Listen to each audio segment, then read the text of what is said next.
또 이렇게 귀한 찬양 우리 부흥에 함께하게 해서 너무 감사한데요.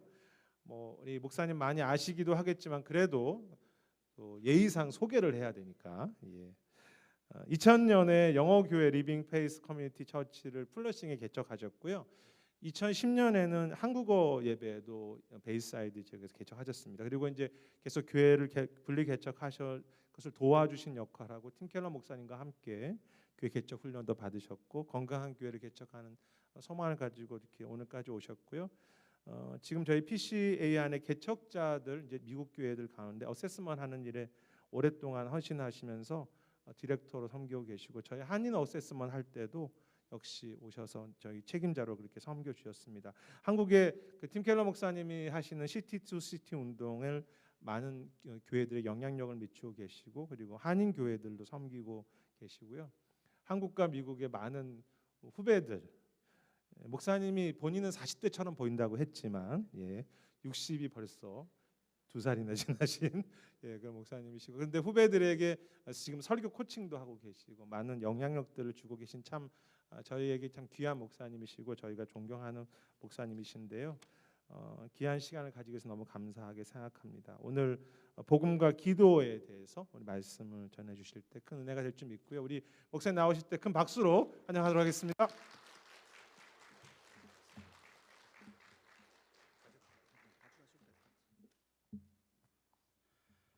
안녕하세요. 반갑습니다. 이렇게 좋은 교회 초청해 주셔서 너무나 감사합니다. 너무너무 감사드려요. 금요일 날 저녁에 이 폭삭 소가수다 보셔야 되는데 그것도 안 보시고 이렇게 오셔서 얼마나 감사한지 모르겠습니다. 오 목사님께서 이렇게 친절하게 또 초청해 주셔서 같이 시간 보내고 우리 아침에 또 같이 좋은 시간 갖고 점심도 그렇고 또 찬양 인도해 주신 우리 찬양팀 너무나 감사드립니다. 참 은혜스러운 찬양을 많이 해주셔서 너무나 감사드려요. 저희들이 이번 집회 금요일 그리고 토요일 주일 이 3번에 걸쳐서 제가 말씀을 전할 텐데요. 복음의 본질 그리고 기도의 일상이라고 이렇게 좀 연결을 좀 해봤는데요. 제가 복음에 대해서 굉장히 많이 배우게 되고 그리고 복음을 재발견하는 그러한 시간들이 있었습니다. 저는 어릴 때부터 교회를 다녔어요. 아주 어릴 때부터 교회를 다녔고 그리고 13살 때에 주님께 헌신해서 목사가 되겠다고 헌신을 하고 13살 이후에 한 번도 마음이 바뀐 적이 없었어요. 그래서 계속 목사가 되겠다고 생각을 했었고 그리고 헌신을 하고 고등학교 다닐 때 대학교 다닐 때에 그때 아주 부흥회를 많이 다니시던 목사님들 흉내 내면서 설교 들어 다니고 그래서 흉내를 많이 내고 그렇게 사는 그런 젊은이였습니다. 그때 당시에 신현균 목사님, 조영기 목사님 이런 분들 집회 많이 하실 때 쫓아다니고 그랬었거든요. 그런데 시간이 가면서 이 복음에 대해서 더 많은 것을 깨닫게 되는 것 같아요. 정말 복음은 무엇일까? 제가 존경하는 이제 목사님도 팀 켈러 목사님을 말씀하셨지만 팀 켈러 목사님이 복음은 기독교라는 사닥다리의 ABC가 아니라 복음은 기독교의 A to Z이다. 그래서 복음은 처음부터 끝까지 있는 것. 복음은 기독교에 입문하는 그냥 시작이 아니라 복음으로 시작하고 복음으로 살고 복음으로 끝나는 복음이 기독교를 가장 잘 요약하는 그 메시지가 바로 복음, 좋은 소식이다라고 하는데요. 여러분들께 제가 복음을 어떻게 정의를 내리세요? 라고 질문을 한다면 어떤 대답을 하실지 모르겠어요. 제가 여러 교회를 이렇게 다니면서 저희 교회에서도 그런 작업을 했었는데요. 복음을 생각하면 복음에 생각나는 키워드 5개만 한번 적어보십시오. 그랬어요. 복음과 연관성 있는 연관 단어 5개 키워드를 사용하십시오. 써보십시오. 그러면 100명이면 50개의 답이 나올 정도로 다 달라요. 생각이. 그래서 교회에서도 그 복음에 대한 vocabulary가 얼마나 복음에 대한 단어와 이해가 있는가 하는 것들을 저희들이 좀 깊이 생각할 게 필요한 것 같고 저도 그거에 대해서 굉장히 많이 고민을 했어요. 복음을 이해하기 위해서 이 두 가지 진리, 첫 번째 슬라이드를 한번 보시면요, 두 가지 진리를 저희들이 볼 수 있는데 옛날에 70년대 필라델피아의 그 교회를 개척하시고 그리고 우리 PCA 교단의 개척 운동을 시작하신 잭 밀러라는 목사님이 계세요. 그분이 아주 유명한 말을 했습니다. 그래서 이제 여러 목회자들이 그 말을 하는데 영어로 한다면 그런 말이에요. Cheer up. You're worse than you think you are. Cheer up. You're more loved than you ever dared hope. 기운 내십시오. 힘내십시오. 여러분은 감히 상상했던 것보다 더 큰 죄인입니다. 청년들이 저에게 와서 목사님 제가 너무 좀 형편없는 것 같아요. 기대에 맞지 않게 그렇게 성숙한 기독교인으로 살지 못하는 것 같아요. 제자로 살아야 되는데 제가 자꾸 좀 어딘가 좀 모자르고 잘못 사는 것 같아요라고 할 때마다 저도 이 목사님한테 배운 대로 그대로 합니다. Cheer up. 힘내라. 왜냐하면 너는 네가 생각했던 것보다 훨씬 형편없는 사람이다. 그러니까 힘내라. 그러면 이렇게 흑적하면서 이게 칭찬인지 위로인지 애매한 거예요. 근데 이 사실을 인정하는 것이 기독교의 진리의 기본입니다. 가장 기본적인 기독교의 진리의 두 가지가 끌고 있는데 그 중에 하나가 뭐냐면 나는 내가 생각했던 것보다 사실 더 큰 죄인이라는 거예요. 제가 상상했던 것보다 더 형편없어요. 그리고 동시에 제가 기대했던 것보다 소망했던 것보다 훨씬 더 하나님이 나를 사랑하신다는 거예요. 그러니까 치열이 되는 거죠. 저 죄 때문에 너무 죄책감을 가지고 그리고 너무 괴로워하는 것 할 수 있습니다. 그리고 그래야 될 것 같아요. 근데 그렇게 괴로워할 때 기억해야 될 게 뭐냐 하면 당신이 정말 당신의 진정한 모습을 알았다면 지금 그렇게 괴로워하지 못해요. 훨씬 더 형편없는 사람이기 때문에. 그나마 한 30%밖에 못 보는 거예요. 이 속을. 그러니까 cheer up. 당신은 당신이 생각했던 것보다 훨씬 더 형편없습니다. 잭 밀러가 그 말씀을 하셨어요. 저는 이 두 가지의 진리를 가지고 어떻게 이것이 우리의 신앙생활에 계속 연결이 될까? 저희 신앙생활에서 계속 연결이 돼요.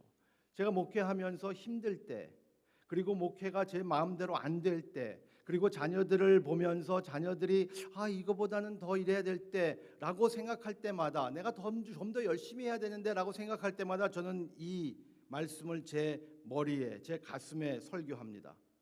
힘내라. 너는 네가 생각했던 것보다 훨씬 형편없는 목사다. 힘내라. 너는 네가 상상했던 것보다 훨씬 형편없는 부모다. 그러나 동시에 힘내라. 하나님이 너를 사랑하신 이유는 좋은 목사이기 때문이 아니라, 좋은 부모이기 때문이 아니라, 좋은 일을 했기 때문이 아니라, 하나님이 너를 사랑하시는 이유는 하나님이 너를 위하여서 십자가에 죽게 하신 예수 그리스도의 사랑 때문이다. 그러니 힘내라. 그것으로 계속 돌아가는 것 같아요. 그래서 그 말씀이 기도의 생활로 연결되는데요. 내일은 기도에 대해서, 그리고 주일도 기도에 대해서 좀 더 대화를 좀 나누려고 합니다. 복음 중심의 삶이 어떤 삶일까라는 것을 항상 고민했어요.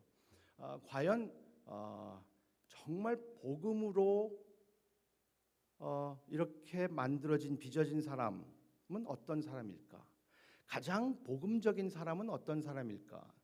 저는 가장 복음적인 사람은 예수님이라고 생각하는데요. 가장 복음적인 삶, 복음으로 형성된 삶을 한 모습으로 그린다면 뭐랄까라는 것을 제가 제 나름대로 정리한 건 기도하는 사람이라고 생각했습니다. 복음이 가장 멋있게 아름답게 완성적으로 생활화되는 모습이 바로 기도의 모습이에요. 기도의 가장 기본적인 신학적인 내용이 복음의 가장 기본적인 신학적인 내용과 딱 맞아 떨어지기 때문입니다. 오늘 본문을 보면 오늘 본문의 말씀의 이 구절을 이렇게 시작하십니다. 또 자기를 의롭다고 믿고 다른 사람을 멸시하는 자들에게 이 비유로 말씀하시니라. 본문의 기본과 본질을 가르치기 위해서 예수님은 기도를 통해서 비유를 말씀하십니다. 본문의 본질은 기도에 관한 것이 아니에요. 그렇죠? 구원에 관한 거예요. 가장 기본적인 복음에 관한 겁니다. 근데 그 복음을 설명하시기 위하여서 예수님은 기도라는 비유를 사용하세요. 저는 그런 것을 볼 때, 이 복음과 기도의 연결성이 굉장히 중요하구나라는 것을 다시 한번 깨닫습니다. 바로 이 비유하시기 바로 전의 비유가 뭐에 관한 비유였습니까? 기도에 관한 비유였었습니다. 누가복음 18장의 1절부터 나오는 첫 번째 비유는 기도에 관한 비유예요.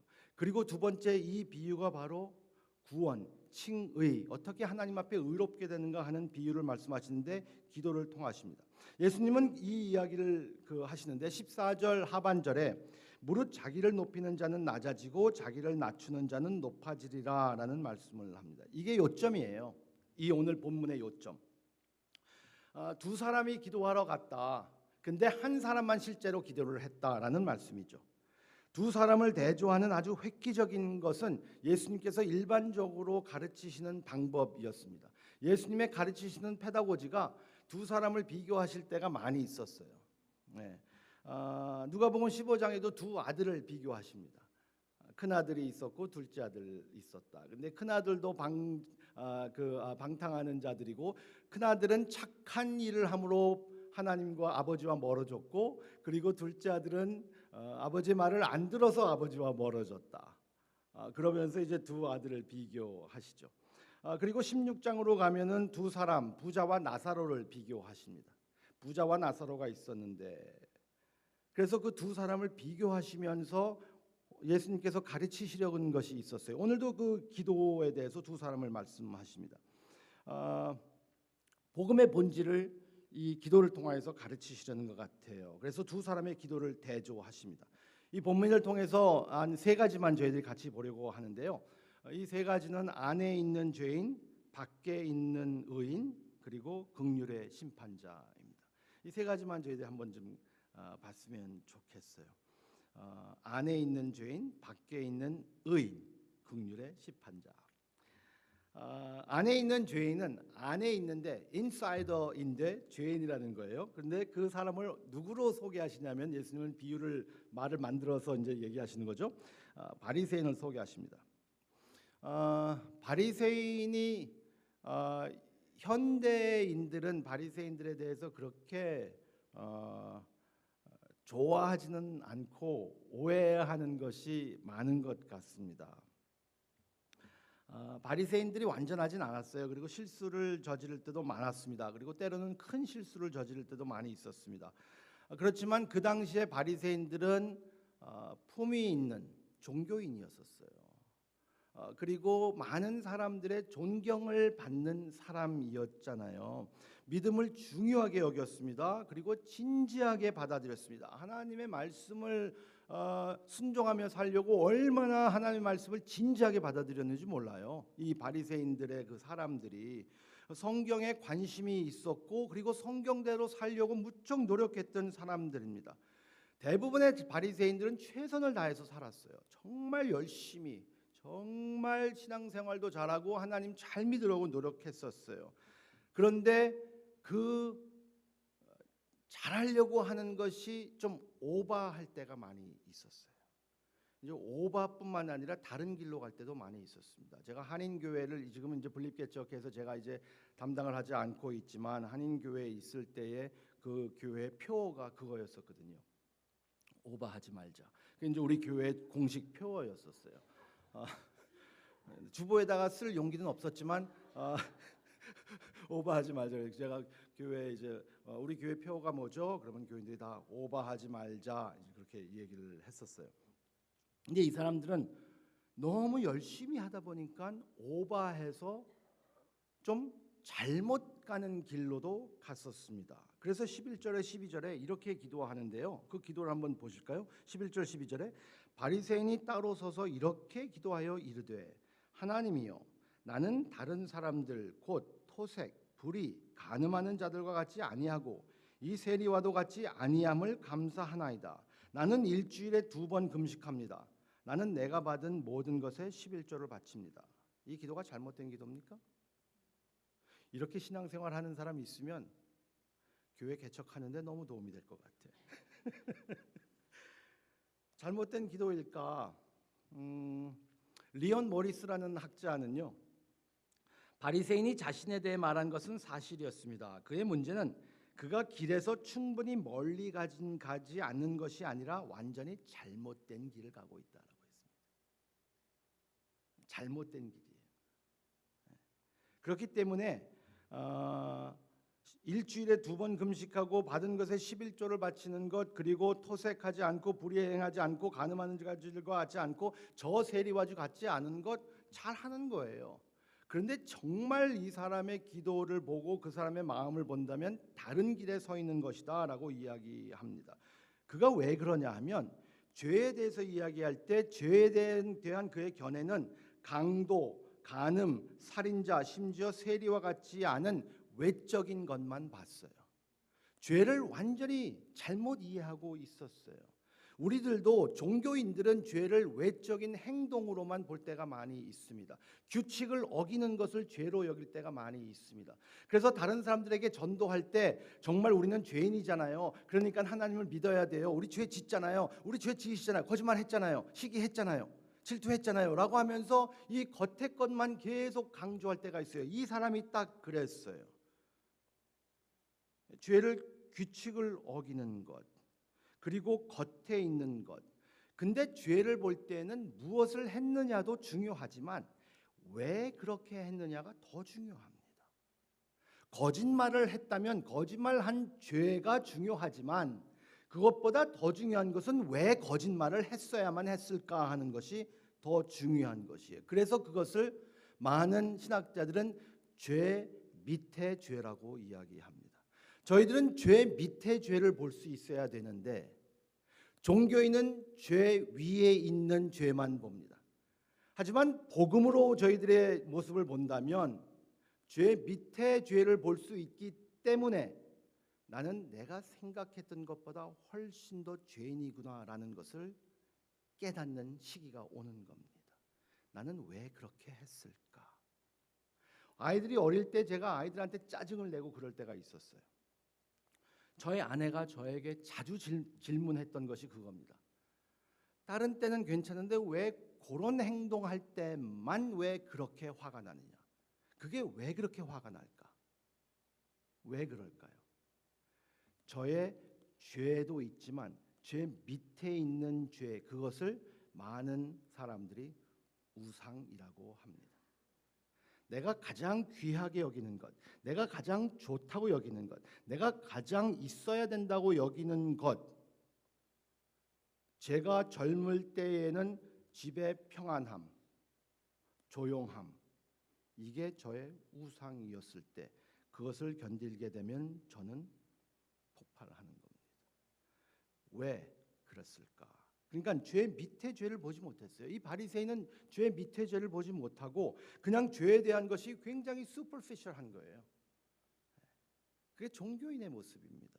그리고 또 하나는 영성에 대한 그의 견해도 굉장히 외부적인 것이고 겉으로 보이는 것만 영성에 대해서 생각을 했습니다. 나는 일주일에 2번 금식합니다. 유대인들은 1년에 1번 속죄일에 금식해야 했었습니다. 진정한 규칙은 1년에 1번 금식해야 됐었어요. 1년에 금식 안 하는 사람들도 요새는 많이 있지만 유대인들은 1년에 1번 금식해야 됐었어요. 속죄일 날. 그런데 이 사람은 뭐라고 얘기했냐면 일주일에 2번 금식했대요. 더 많은 열심을 했습니다. 더 많은 열심을 내는 모습을 보면서 아마 자기 자신에 굉장히 임프레스 됐을 것 같아요. 자기 자신의 감동을 얻었을 것 같아요. 제가 이 비유를 머리 상상을 한다면 아마 이렇게 기도했을까라는 상상력을 좀 발휘해 봤습니다. 앞에 서서 하나님이여 감사합니다. 저는 일주일에 2번이나 금식합니다. 그렇게 저를 2번이나 금식하도록 하게 해주시는 하나님께 모든 영광을 돌립니다. 라고 하고 10의 1조를 제가 꼬박꼬박 드리니 그렇게 할 수 있는 믿음을 주시고 용기를 주신 하나님께 모든 영광을 돌립니다. 라고 기도했을 거예요. 그때 옆에 있는 사람들은 주여 아멘 얼마나 정말 신앙생활 잘하나 라고 생각했을 것 같아요. 자기 자신에게 도취된 사람이 아닐까라는 생각을 했습니다. 아마 그 생각이 그렇게 틀리진 않을 것 같아요. 자기 자신에 대해서 그리고 자기가 하는 일이 너무나 멋있게 느껴졌던 거예요. 아마 하나님을 사랑한 마음도 있었을 것이겠죠. 그렇지만 그는 자기가 하나님을 섬기는 모습이 더 멋있어 보였던 사람이었던 것 같아요. 청년들과 연애에 대해서 상담을 할 때 그런 얘기를 많이 하거든요. 그런 얘기 많이 하시고 어른들도 하시고 다 그 경험해 보셨을 거예요. 너는 정말 그 사람을 사랑하는 거니 아니면 그 사람을 사랑한다는 사랑을 사랑하는 거니 아니면 그 사람을 사랑하는 너의 모습을 사랑하는 거니 헷갈려요. 네. 그 사람을 사랑하는 것보다는 그 사람을 사랑한다는 아이디어를 사랑하는 사람들도 있잖아요. 많아요. 네. 제가 저희 아이들이 결혼할 때 제가 꼭 그 질문했어요. 넌 정말 그 자매를 사랑하는 거니? 아니면 그 자매를 사랑하는 네 자신이 너무 멋있어 보이니? 찬양할 때도 내가 찬양하는 모습이 너무 멋있고 설교할 때도 설교하는 모습이 너무 멋있고 이런 모습들이 있단 말이에요. 실제로 하나님을 사랑하는 것보다 하나님을 사랑하는 생각을 더 좋아하는 사람들이 있어요. 내가 하나님을 이렇게 봉사하고 하나님을 이렇게 헌신하고 있구나라는 그 모습에 도취된 사람들이 있어요. 종교인들이. 저도 그런 모습에 자꾸 도취되고 그리고 그런 모습에 빠질 때가 있거든요. 평생 신앙생활을 했는데도 그렇단 말이에요. 제 모습도 그렇거든요. 근데 제가 그렇게 예외는 아닐 거예요. 제가 그렇게 예외는 아닐 겁니다. 제가 그렇게 형편없는 사람은 아니에요. 생각해보면 더 형편없겠지만 내가 얻은 모든 것에 11조를 드리나이다. 그게 자랑이 됐어요. 그게 의가 됐습니다.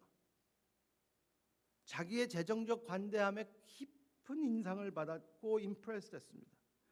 자기 자신에 대해서 높은 견해를 가질수록 우리의 사람의 심리는 참 재밌는 게 뭐냐면요. 내 자신에 대해서 높은 견해를 가질수록 다른 사람에 대해서는 낮은 견해를 갖는 것 같아요.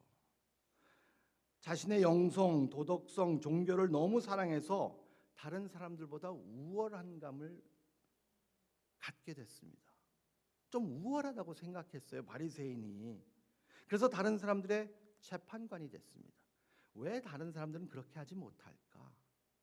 나는 일주일에 2번 금식하고 11조를 드리고 이렇게 봉사하고 이렇게 하는데 왜 다른 사람은 하지 못할까라고 하면서 판단하기 시작했습니다.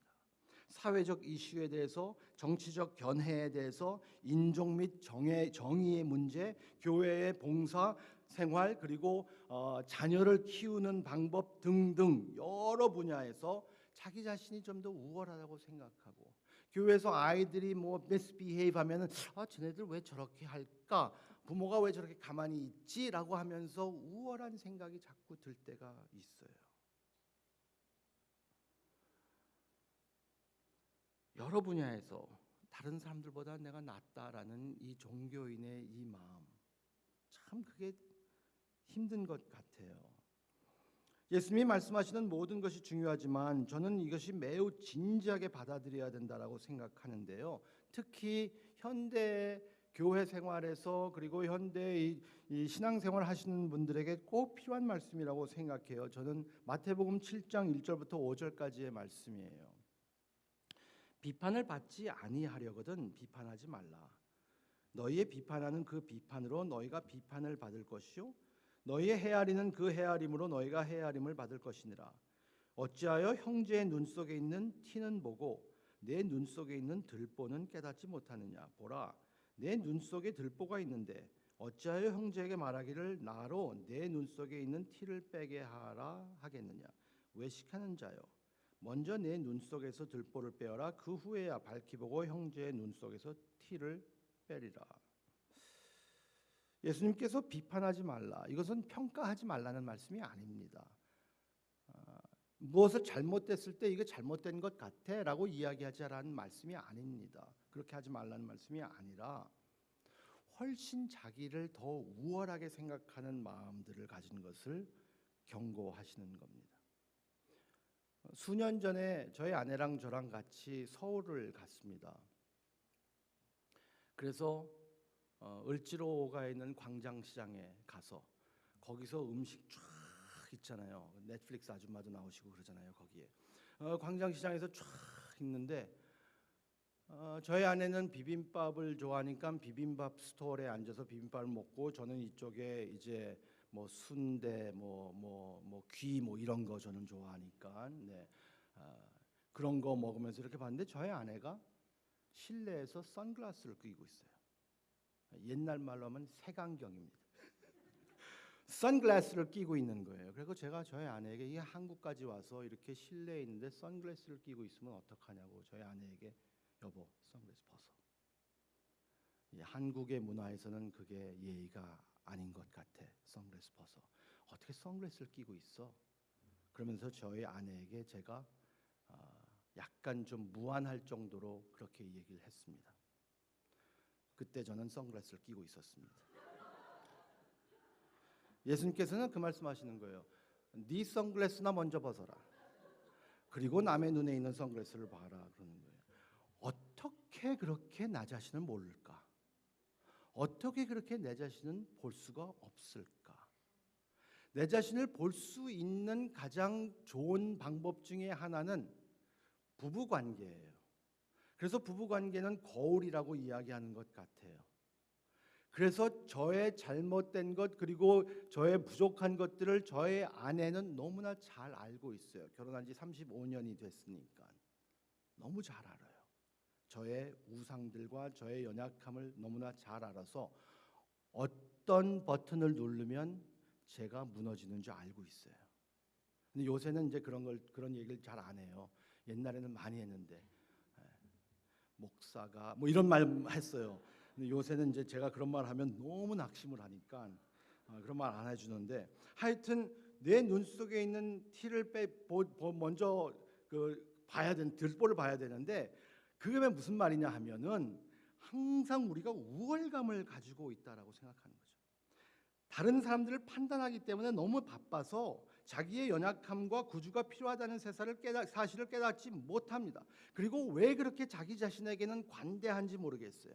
항상 자기 자신은 옳고 자기 자신에 대해서는 관대하고 다른 사람들에 대해서는 무척 관대하지 못한 모습. 이게 이 바리새인의 모습이었고 종교인의 모습이었었어요. 복음으로 사는 것이 아니라 종교로 사는 모습이었었어요. 종교인의 모습은 자기의 행위가 훨씬 더 나아야 된다라고 생각했었습니다.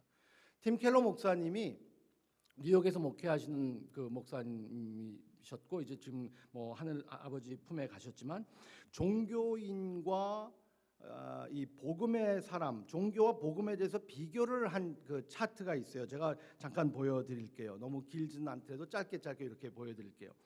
종교인은 이렇게 생각한대요. 그분의 말로이면 나는 순종한다. 따라서 나는 용납되었다.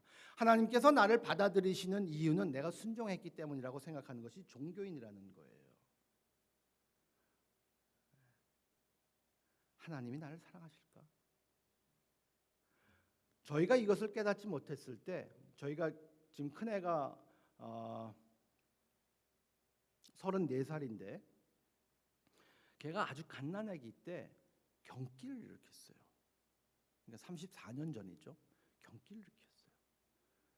그래서 혀가 돌아가고 눈이 돌아가고, 어디서 제가 뭘 배운 게 있어갖고 혀를 막느라고 입에다 제 손가락을 집어넣고 이 갓난아기를, 그리고 이머전시 룸으로 가는데 저희 아내가 계속 옆에서 기도를 해요. 무슨 기도를 하냐면 아이고 하나님 잘못했어요. 아이고 하나님 잘못했어요. 그래서 제가 이 여자가 무슨 죄를 이렇게 졌다고 생각했을까라고 했더니 하나님께서 나를 인정하시는 근거는, 하나님께서 나를 사랑해 주시는 이유는 내가 잘해서만, 그리고 내가 순종할 때 하나님이 나를 용납하신다라는 종교인의 마인드를 우리는 그때까지 갖고 있었어요. 그래서 무엇이 잘못되면 하나님이 나를 치시는가? 하나님이 나에게 때리시는가? 그래서 옛날 목사님들한테 그런 설교를 듣고 트라우마가 있어요. 하나님이 때리신다. 하나님이 뭐 때리시는 분이라고. 맞고 정신 차려야 된다. 근데 우리 아버지는 그러신 분은 아닌 것 같아요. 내일도 더 깊이 그 말씀에 대해서 생각하겠지만, 복음은 나는 용납되었다, 따라서 나는 순종한다라고 합니다. 하나님이 이미 용납해 주셨기 때문에 그 이로 인해서 순종하는 것이지, 순종했기 때문에 하나님이 나를 더 사랑하신다? 하나님이 그런 째째하고 그 죄는, 그러한 트랜잭셔널한 그런 관계를 원하실까? 인간 사이에도 그거는 좀 째째하지 않아요?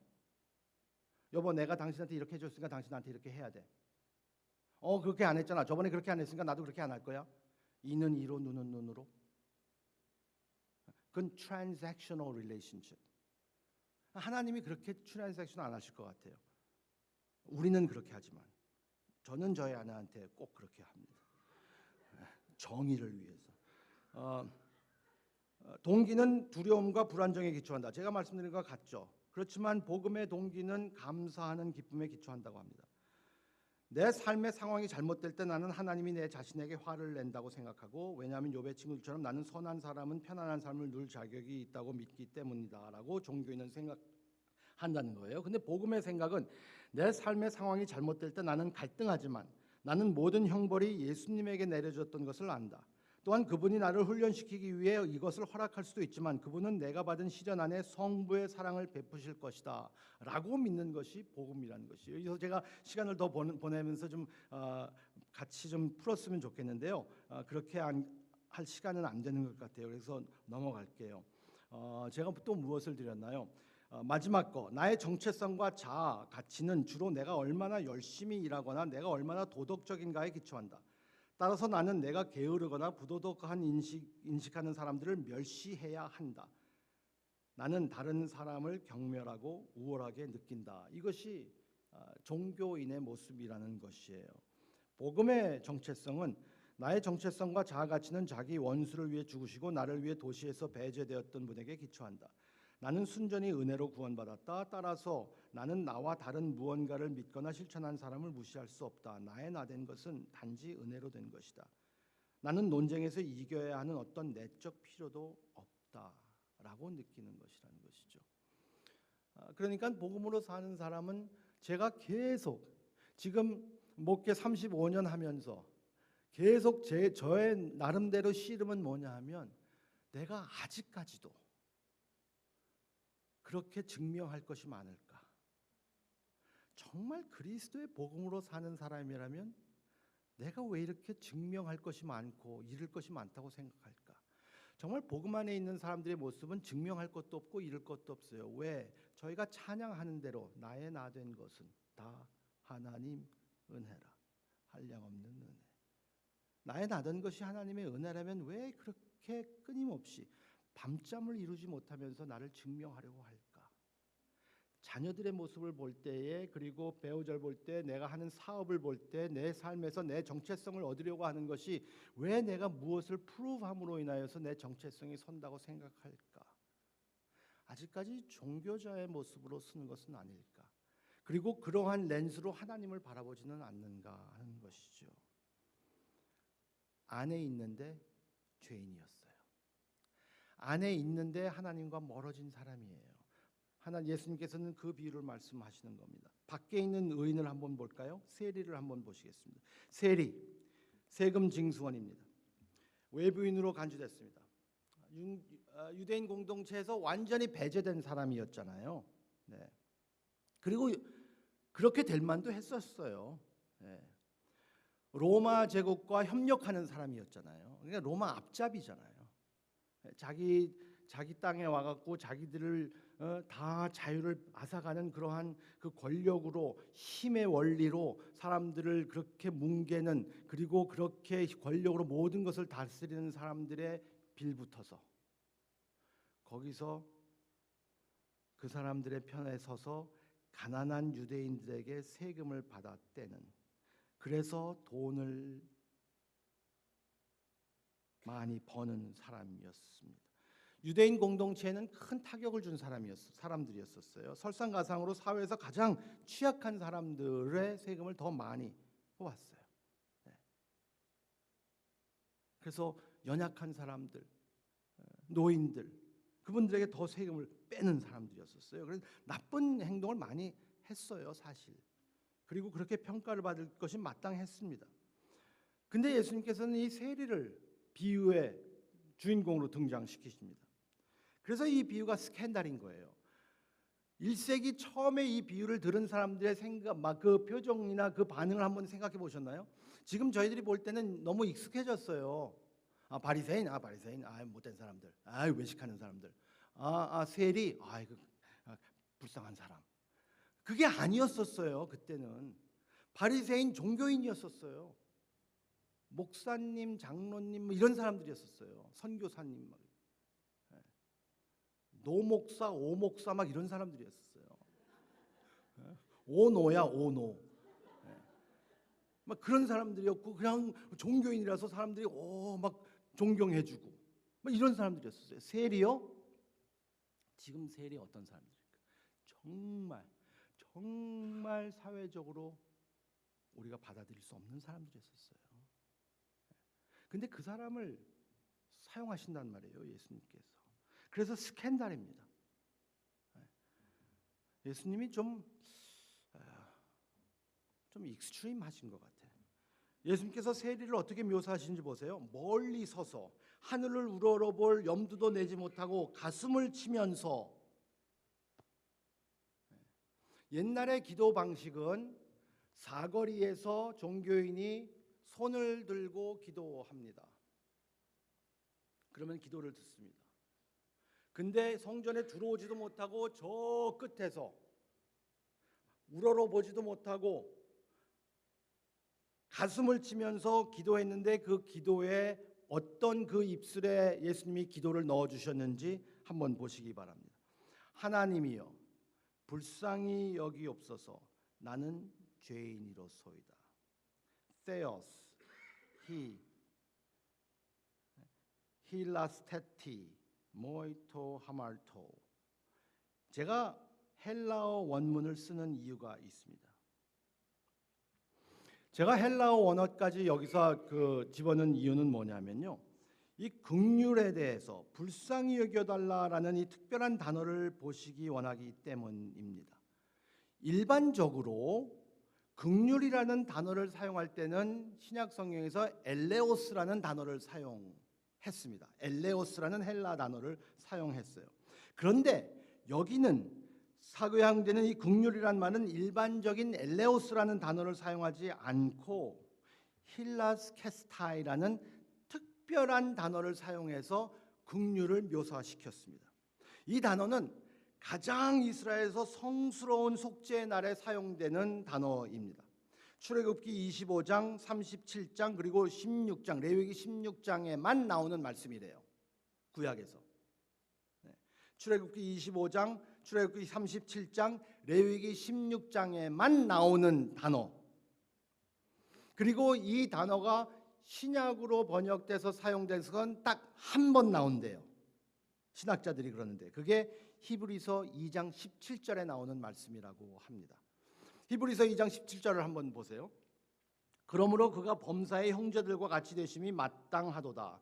이는 하나님의 일에 자비하고, 일레인이라는 평범한 자비를 사용했어요. 신실한 대제사장이 되어 백성의 죄를 속량하려 하심이라. 힐라스케스타이, 속량이라는 단어를 사용하는 겁니다. 원래 이 단어는 속량이라는 단어입니다. 그런데 이 단어를 사용하셨는데 우리가 번역을 했을 때에 긍휼이라고 번역을 했어요. 그러니까 하나님께서 이 세리를 불쌍히 여겼다라고 정도로 생각하는 거예요.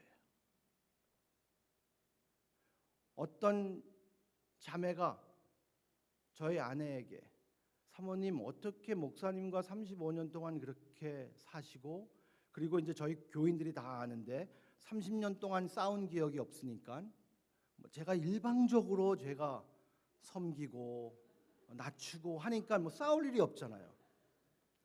일방적으로 당하면 싸울 일이 없어요. 네, 그런데 어떻게 그렇게 하십니까? 라고 했더니 저희 아내가 그런 얘기를 했어요. 불쌍히 여겨야 된다. 제가 불쌍해지기 시작했대요. 점점 불쌍해지기 시작했다.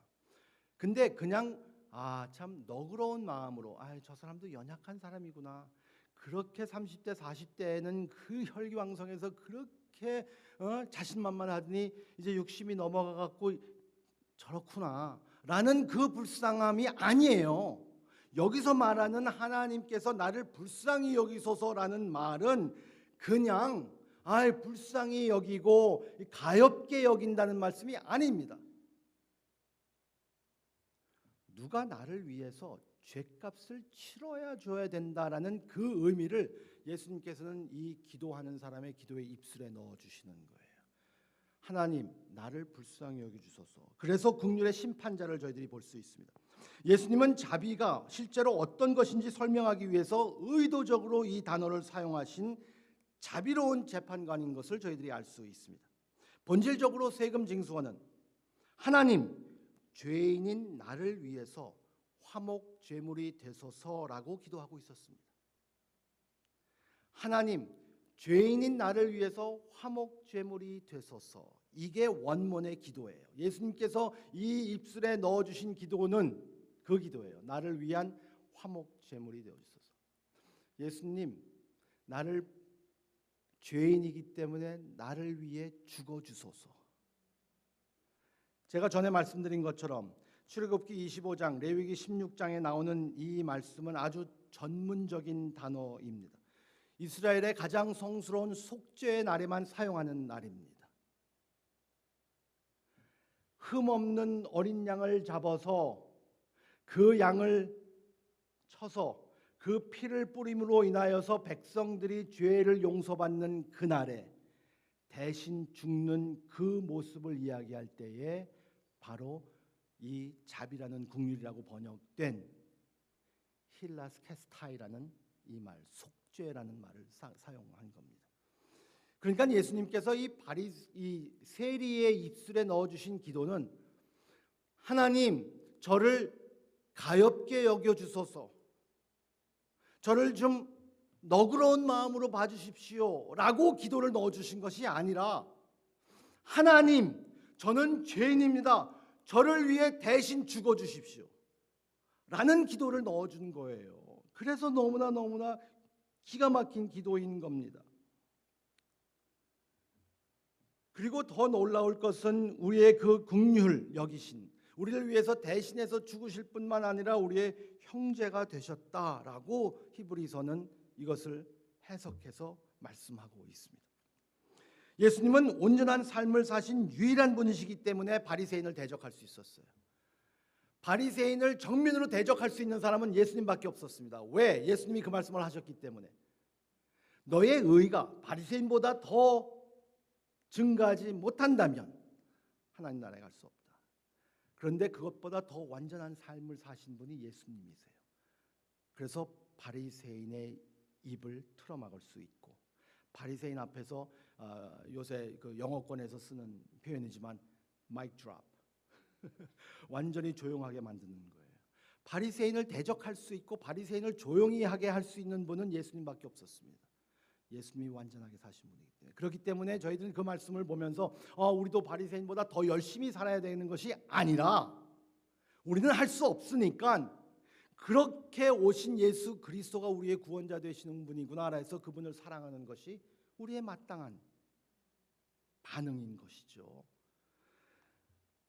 바리새인이 심판하고 그의 의로움을 충분하지 않다고 평가할 수 있는 유일한 분이 누구일까? 바리새인, 너의 의가 충분하지 못해. 아직 부족해. 아무리 열심히 해도 부족해. 왜? 얼마나 열심히 해야지 하나님의 그 거룩하심에 도달할 수 있을까요? 못해요. 그래서 주님이 오신 거예요. 그래서 예수 그리스도가 우리의 구주가 되시는 것 아닙니까? 그리고 예수님은 이 죄인에게, 이 세리에게 완전한 의를 주실 수 있는 완전한 제물이시기 때문에 세리를 정당화하실 수 있었습니다. 바리새인을 제압하는 동시에 세리를 정당화시켜 버립니다. 죄인을 의롭게 만들기 위해서 오신 속죄제의 희생 제물로 오셨기 때문이죠. 완전히 희생 제물로 오셨습니다. 그래서 세리의 기도는 하나님의 자비에 절대적으로 의존하는 기도입니다. 하나님의 자비, 하나님의 긍휼에, 하나님이 대신 죽어주심에 그냥 가엾게 여기는 것뿐만 아니라, 따라서 그는 믿음으로 말미암은 칭의에, 그 우리가 나중에 생각했던 칭의의 신학 교리를 우리를 예상하게 만드는 그 스토리를 예수님께서 이미 복음서에서 넣어 주시는 것이죠. 이 비유가 어떻게 시작했습니까? 이 비유가 시작할 때는 두 사람이 성전으로 기도하러 올라갔는데라고 시작하셨습니다. 기도로 시작했어요. 근데 비유를 마치실 때 예수님은 두 사람이 기도하러 올라갔는데 한 사람만 기도의 응답을 받고 돌아갔다라고 마치지 않아요. 왜냐하면 이 비유는 기도에 관한 비유가 아니었기 때문입니다. 두 사람이 기도하러 올라갔는데 한 사람은 구원을 얻고 칭의를 얻고 하나님께 의롭다함을 받고 돌아갔다라고 합니다. 한 사람이 의롭다함을 받았습니다. 우리가 의롭게 될 수 있는 길은 어떤 길일까요? 그래서 자유롭게 하나님께 나갈 수 있는 그 길은 어떤 길일까요? 더 열심히 하는 거요? 더 많이 하는 거요? 그 길이 감사와 감격으로 풍성한 열매로 맺어지는 것은 참 좋은 것 같아요. 그렇지만 그걸로 인하여서 하나님께 의롭다 하심을 받을 수는 없습니다. 하나님께 의롭다 함을 받을 수 있는, 그 칭함을 받을 수 있는 길은 유일한 길입니다. 누가 완전한 어떤 이가 저를 위해서 죽어야 됩니다. 그게 구약에서부터 계속해서 전해지는 구속의 이야기입니다. 그래서 하나님이 인간의 모습으로 이 땅에 오셨다고 하잖아요. 그래서 우리를 하나님 앞으로 나갈 수 있도록 하는 것. 저희들은 그 은혜를 저항할까 수용할까? 종교인은 저항합니다. 왜냐하면 잃을 게 너무 많아요. 그리고 증명할 게 너무 많아요. 내가 아직까지도 내가 보여줄 게 너무 많은 사람인데, 그리고 내가 여태까지 쌓아놓은 게 너무나 많은데, 그것도 은혜라면, 그래서 그것으로 인하여서 하나님이 영광을 받으시고 다른 사람들이 복을 얻을 수 있는 길이라면 우리는 수용할 수 있습니다. 왜냐하면 그 은혜의 수혜자가 바로 저희들이기 때문이죠. 저희들이거든요. 여러분들은 은혜 안에 계십니까? 아니면 은혜 밖에 계십니까? 예수님께서는 이렇게 말씀을 마치십니다. 저도 설교를 이제 마칠 텐데요. 무릇 자기를 높이는 자는 낮아지고 자기를 낮추는 자는 높아지리라. 이 말씀이 여러분 위로의 말씀으로 들리세요? 아니면 기분 나쁜 말씀으로 들리세요? 바리새인은 무척 기분 나빴을 거예요. 자기를 높이는 자는 낮아지고 낮추는 자는 높아진다고요? 근데 세리에게는 굉장한 위로가 됐을 것 같아요. 나는 정말 하나님 앞에 아무것도 드릴 게 없구나. 이사야 선지자가 이야기한 것처럼 내 가장 많이 하는 의도 하나님 앞에는 걸레 같고 행주 같은 모습이구나라는 것을 알 때 그 사람에게는 위로의 말씀이에요. 근데 이런 말 자체가 기분 나쁘게 딱 걸릴 때가 있어요. 그래도 하나님 내가 그래도 하나님 그래도 근데 재밌는 건요. 그래도 하나님은 우리를 너무나 우리가 상상했던 것보다 기대했던 것보다 훨씬 더 우리를 사랑하시고 좋아해 주신다는 거예요. 하나님이 우리를 사랑하신다는 말이 많이 들었습니다. 그런데 하나님이 여러분들을 좋아하시고 그리고 우리와 함께 있는 것을 무척 즐겨하시는 분이에요. 정말 즐겨하시는 분입니다. 정말 저는 하나님이 어떤 분인가 하는 것을 점점 더 요새 배우는 것 같아요.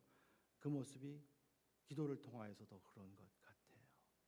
내일도 제가 말씀을 드리겠지만 하나님 앞에 나갈 수 있는 그 기도의 그 힘이, 기도의 능력과 그 기도의 자유가 여기서부터 나오는 거거든요. 하나님 앞에 나오는 이 모습이 있을 때 훨씬 더 자유로운 기도로 연결되는 것 같아요. 왜냐하면 아무것도 할 수 없다라고 생각할 때 기도합니다. 저는 무슨 일이 생기잖아요. 집에나 아니면 교회에 무슨 일이 생기면 제일 먼저 하는 게 뭔지 아세요? 제일 먼저 하는 게 어떻게 해결할까? 어떻게 전략을 짜야 될까? 뭐가 문제인가 분석하는 거예요. 제가 분석을 잘하거든요.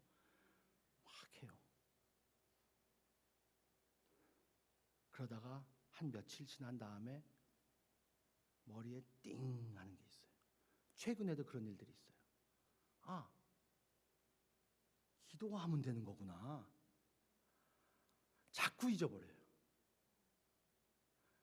그런데도 제가 하나님 앞에 위축이 되고 주눅이 들지 않는 이유는 하나님은 그런 모습마저도 무척 사랑스럽게 보신다는 거예요. 왜냐하면 저는 제가 생각했던 것보다 훨씬 형편없는 사람입니다. 그런데 제가 상상했던 것보다 훨씬 더 저를 사랑하시는 분입니다. 여러분들을, 우리를. 그렇기 때문에 그 안에 있을 때 저희들이 진정한 하나님이 우리를 위해서 무엇을 하셨는가 하는 것을 깨달을 수 있죠. 저희들 함께 좀 기도했으면 좋겠어요. 짧은 시간이라도 저희들이 같이 기도했으면 좋겠는데요. 먼저 자신을 위해서 기도했으면 좋겠어요. 이 기도를 1000마디로 하면 어떨까 하는 생각이 듭니다. 하나님, 저는 죄인입니다. 저를 불쌍히 여겨주세요.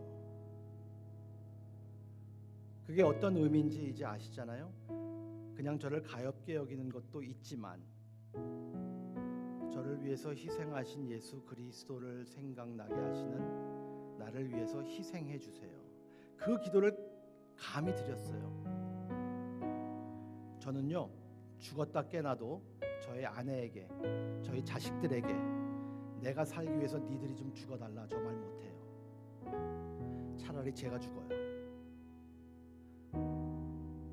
근데 우리 아버지는 그렇게 하셨어요. 저희는 그 기도를 드리는 겁니다. 그 기도를 이 세리의 입술에 넣어주신 거예요. 하나님, 불쌍히 여겨주소서. 나는 죄인으로서이다. 그 기도를 먼저 드렸으면 좋겠고요. 그리고 두 번째는 여러분들이 가지고 있는 기도의 제목들이 있으실 겁니다. 아주 자유롭게 하나님께 한번 내놔보세요. 나를 위해서 죽어주세요라고 기도할 수 있는 복음을 가진 사람이 뭔든 아버지께 못 알아겠어요? 뭔든 못 알아겠어요? 그러니까 하나님께 여러분들이 가지고 있는 생각을 그냥 기도했으면 좋겠습니다. 우리 하나님 앞에 솔직한 마음으로 조용히 주님 앞에 기도하는 시간을